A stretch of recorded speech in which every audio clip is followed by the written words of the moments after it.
Hello guys, for today's video ay kukuwento ko sa inyo ang buhay ni Akay.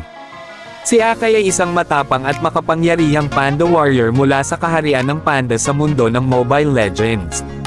Ang kanyang kwento ay puno ng kapangyarihan, pagkakaibigan, at pagtanggol sa kanyang bayan.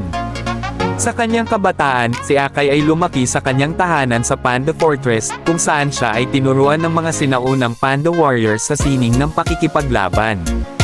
Mula pa sa kanyang murang edad, ipinakita na ni Akay ang kanyang kakayahan sa digmaan at ang kanyang tapang sa pagtatanggol sa kanyang bayan. Sa paglipas ng panahon, naging kilala si Akay bilang isang tagapagtanggol ng Panda Fortress at isang inspirasyon sa kanyang mga kapwa panda. Ang kanyang lakas, kagitingan, at pagmamahal sa kanyang bayan ay nagbigay inspirasyon sa lahat ng mga panda warriors. Ngunit isang araw, ang Panda Fortress ay napasailalim sa panganib ng mga kaaway.